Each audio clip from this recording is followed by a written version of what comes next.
Good morning दोस्तों। डीडीपीजी college Lalsot की online class में आपका हार्दिक स्वागत है। मैं सीताराम सैनी, लेक्चर ज्योग्राफी।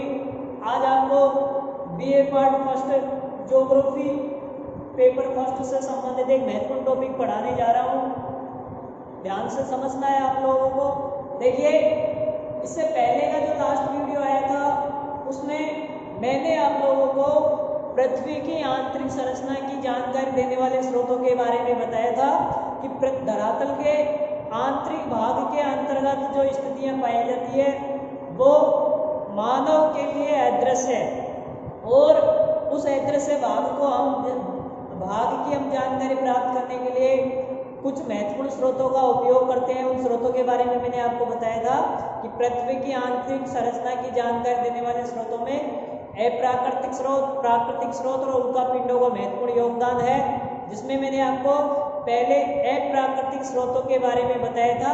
और अप्राकृतिक स्रोत जो मैंने आपको बताए थे, अप्राकृतिक स्रोतों में तापमान आता है, घनत्व और दबाव आता है, ठीक है। उसके बाद में मैंने आपको प्राकृतिक स्रोतों के बारे में बताया जो प्रकृति के माध्यम से उत्पन्न होते हैं। उनमें मैंने आपको बताए थे भूकंप और ज्वालामुखी, कि भूकंप और ज्वालामुखी के माध्यम से भी हमको पृथ्वी के आंतरिक भाग की संरचना की जानकारी प्राप्त होती है।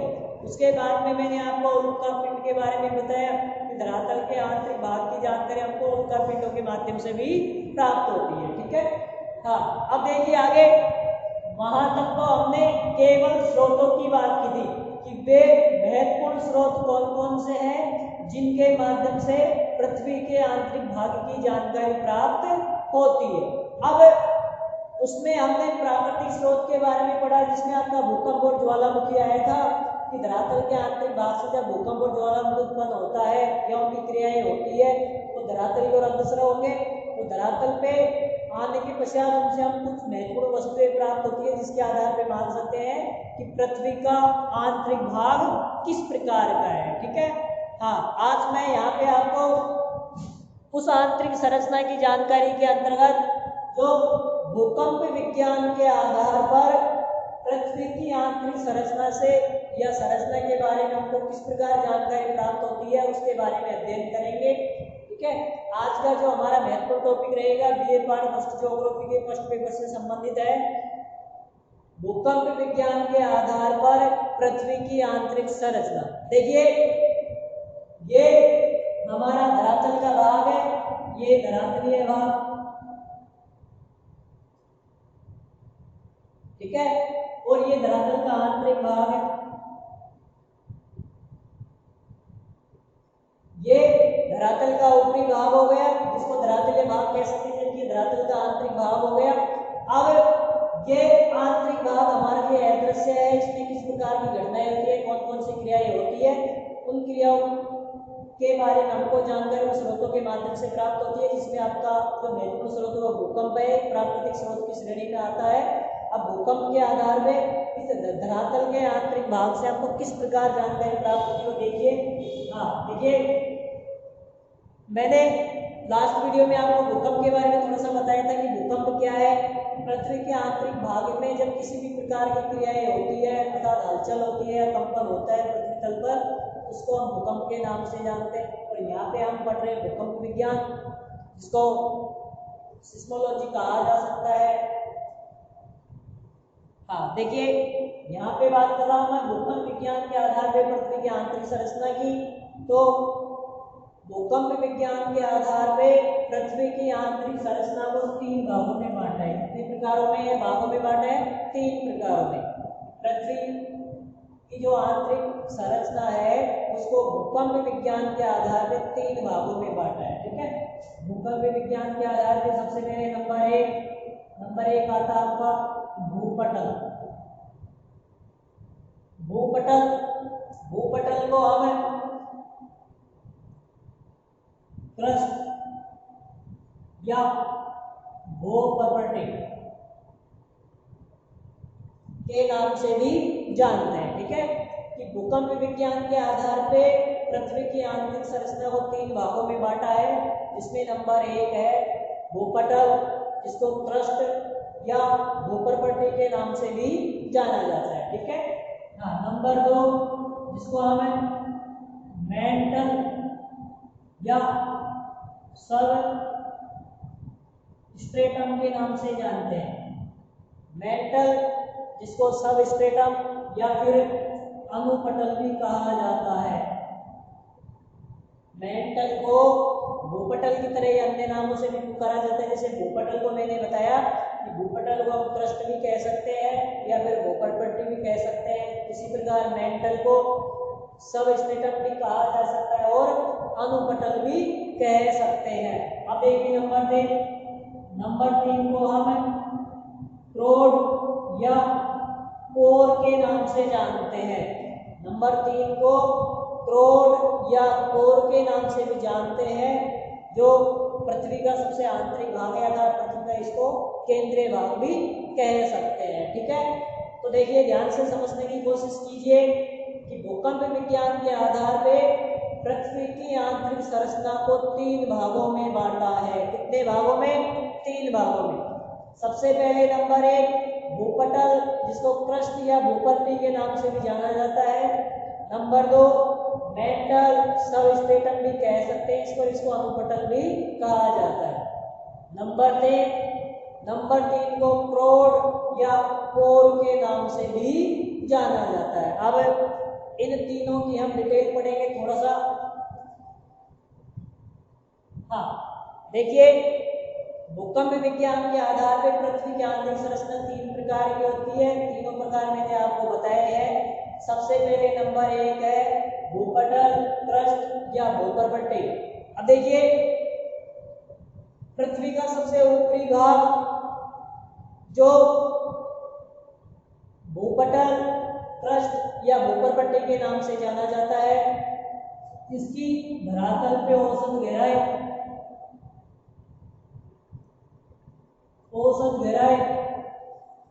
30 किलोमीटर। भूपटल अर्थात क्रस्ट भूपट्टी की औसत गहराई धरातल पे कितनी होती है? 30 किलोमीटर, जबकि औसत गहराई 30 किलोमीटर हो गई। यहाँ पे बात करते हैं महासागरों में 10 किलोमीटर। ठीक है, हाँ देखिए, भूपटल का निर्माण मुख्य रूप से जो सेकंड हमारे आंतरिक संरचना की जो स्थिति है, सेकंड पार्ट है जो मेंटल है, उसको 2 भागों में बांटा है। आगे बताऊंगा मैं थोड़ा सा आपको कि भूपटल, क्रस्ट या भूपट्टी की औसत गहराई 30 किलोमीटर होती है, महासागरों पर गहराई 10 किलोमीटर होती है, महाद्वीपों पे 40 किलोमीटर होती है। ठीक है, हाँ अब आगे नंबर 2 है आपका मेंटल जिसको अनुपटल के नाम से भी जाना जाता है। मेंटल को अनुपटल या सब स्ट्रेटम के नाम से भी जाना जाता है। ठीक है, हाँ देखिए यहाँ पे इस मेंटल की औसत गहराई कितनी होती है? 2900 किलोमीटर। मेंटल की औसत गहराई 2900 किलोमीटर तक होती है। आगे इस मेंटल को सब स्ट्रेटम के नाम से भी जाना जाता है और धरातल पर उत्पन्न होने वाले ज्वालामुखी का जो लावा या मैग्मा है, जो हमको ज्वालामुखी क्रिया के दौरान प्राप्त होते हैं, कि ज्वालामुखी क्रिया के दौरान प्राप्त होने वाले लावा या मैग्मा का महत्वपूर्ण स्रोत किसको माना जाता है? मेंटल को। ठीक है, कि मेंटल के क्षेत्र से ही किसकी प्राप्ति होती है? ज्वालामुखी के लावा या मैग्मा की। ठीक है, हाँ ये जो क्षेत्र है जिसको मेंटल के नाम से जानते हैं, ये एक तरल अवस्था का भाग है। ठीक है, हाँ इसके बाद में नंबर 3 जिसको क्रोड या कोर के नाम से जाना जाता है। क्रोड या कोर जो पृथ्वी का केंद्रीय बिंदु अर्थात पृथ्वी का सबसे केंद्रीय भाग भी कहा जा सकता है इसको, और ये धरातल के सबसे आंतरिक भाग में स्थित है। इसकी गहराई 2900 किलोमीटर से लेकर के 6371 किलोमीटर तक है गहराई। क्रोड या कोर की गहराई 2900 किलोमीटर से लेकर कितनी है, 6371 किलोमीटर की गहराई तक क्रोड या कोर का विस्तार पाया जाता है। ठीक है। हाँ, अब देखिए, जिस प्रकार से भूकंप विज्ञान के आधार पर पृथ्वी की आंतरिक संरचना को 3 मुख्य भागों में बांटा है, भूपटल, मेंटल और क्रोड या कोर। अब उसके पश्चात इन तीनों मुख्य भागों को कुछ उप भागों में भी विभाजित किया गया है। किसमें विभाजित किया गया है, कुछ अन्य उप भागों में भी। जैसे यहाँ पे भूपटल को भी 2 भागों में बांट सकते हैं कि भूपटल का ऊपरी भाग और भूपटल का निचला भाग। इसी प्रकार से मेंटल को भी 2 भागों में बांटा गया है, ऊपरी मेंटल और निचला मेंटल। ठीक है। हाँ, उसके बाद में उसी प्रकार कोर का एक तो होता है आंतरिक भाग और एक होता है कोर का कौन सा भाग, बाह्य भाग होता है। ठीक है, जो तरल या ठोस अवस्था में पाया जाता है। हाँ, अब देखिए आगे कि इस संरचना के आधार पे जो मैंने आपको बताया कि गहराई, इनका घनत्व अगर मानते हैं, जैसे भूपटल का घनत्व औसत होता है 2.9, कि भूपटल का घनत्व 2.9 तक होता है, जबकि इसका घनत्व कितना हो जाता है 5.5 तक या 4.5 तक की श्रेणी में रहता है, जबकि कोर का घनत्व 11 से लेकर के 13.0 तक पहुंच जाता है। ठीक है। हाँ, अब देखिए आगे,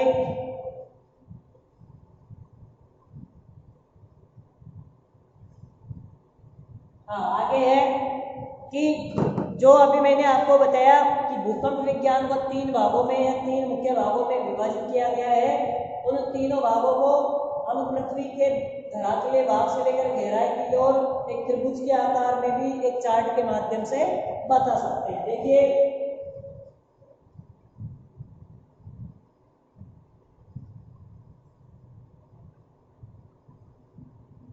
एक चार्ट के माध्यम से बता सकते हैं इसको।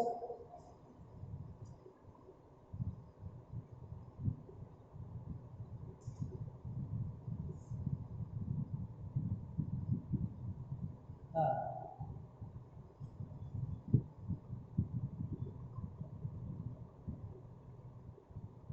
भूकंप विज्ञान के आंतरिक भाग, पृथ्वी की जो आंतरिक संरचना है भूकंप विज्ञान के आधार पे उसको चार्ट के माध्यम से समझा जा सकता है कि सबसे ऊपरी जो परत है,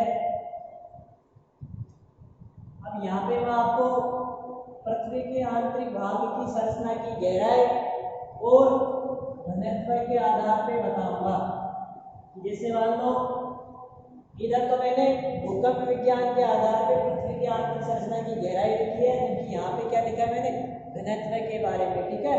हाँ, देखिए, सबसे पहले ये जो भाग है ये 0, उसके बाद में 30 किलोमीटर कि मैंने आपको बताया था कि भूपटल, थोड़ी देर पहले इस ग्राफ से पहले मैंने आपको बताया था कि भूपटल की औसत गहराई जैसे 30 किलोमीटर बताई है आपको, मैंने मेंटल की कितनी बताई है 2900 किलोमीटर, जबकि कोर की बताई है आपको कितनी बताई है 6371, अर्थात 2900 से लेकर 6371 किलोमीटर तक। ठीक है। अब देखिए आगे, उसके बाद में ये हो गया आपका 200 किलोमीटर की गहराई का भाग, ये हो गया आपका 700 किलोमीटर की गहराई का भाग, ये हो गया आपका 2900 किलोमीटर की गहराई का भाग, ये हो गया आपका 5150 किलोमीटर की गहराई का भाग, और ये भाग आपका 6371 किलोमीटर की गहराई का भाग। ठीक है। हाँ, उसके बाद में इसको इस प्रकार समझा जा सकता है। ठीक है। हाँ, कि जैसे ये हमारे पृथ्वी की भूपटल वाला क्षेत्र हो गया, इसको भूपटल की श्रेणी में रखा जाता है। इस भूपटल को 2 भागों में बांटा, जैसे ये ऊपरी भूपटल हो गया, जिसका भूपटल का भाग है, और ये आपका हो गया ऊपरी मेंटल, ये हो गया आपका निचला मेंटल। ठीक है।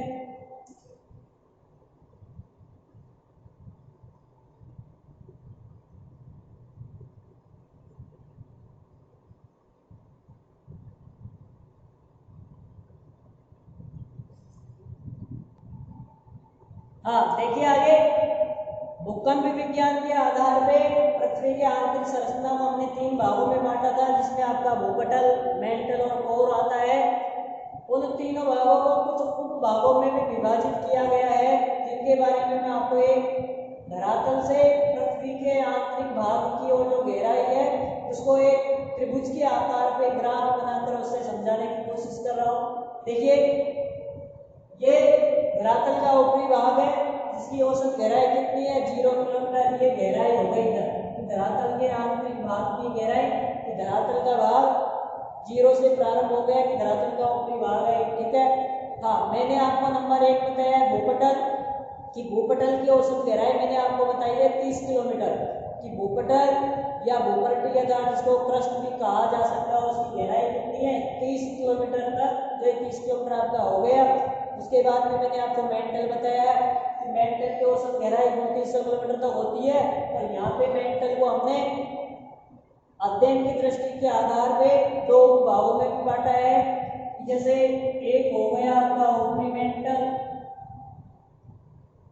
और दूसरा हो गया आपका एक निचला मेंटल, ठीक है, ऊपरी मेंटल और निचला मेंटल, ठीक है।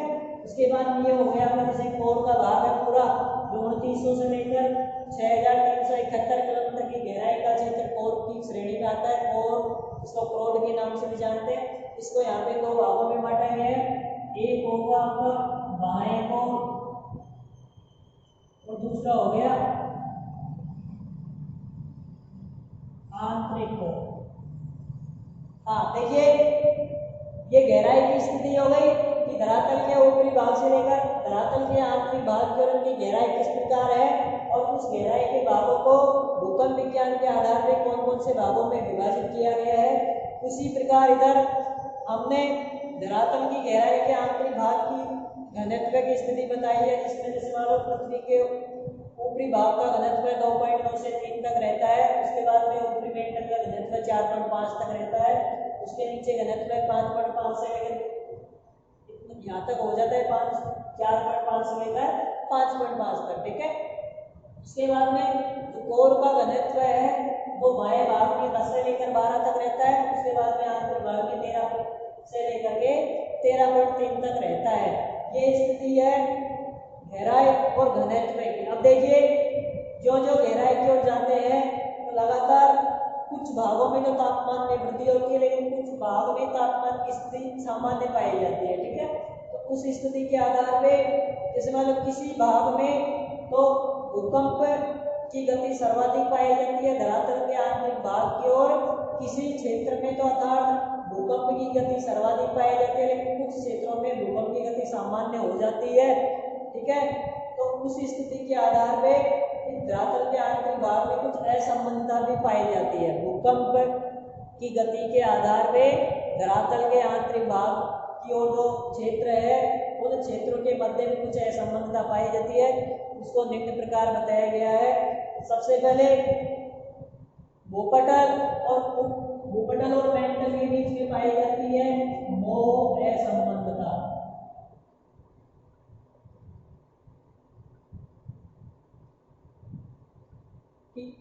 ऊपरी मेंटल और भूपटल के बीच में अर्थात भूपटल और मेंटल के बीच में मोह असंबंधता हो गई। उसके बाद में ये मेंटल का भाग है पूरा, और मेंटल और कोर के बीच में पाई जाती है गुटेनबर्ग विचार।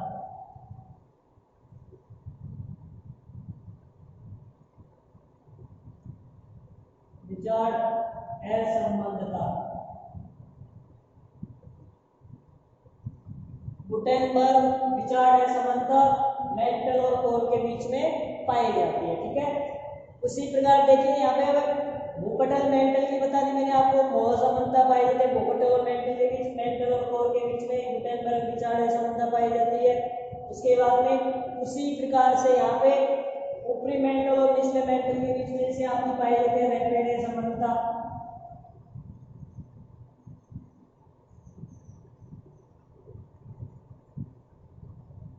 ऊपरी मेंटल और निचले मेंटल के बीच में आपकी पाई जाती है रैपिड असमानता, ठीक है। उसके बाद में आंतरिक कोर और बाह्य कोर के बीच में आपकी कौन सी पाई जाती है,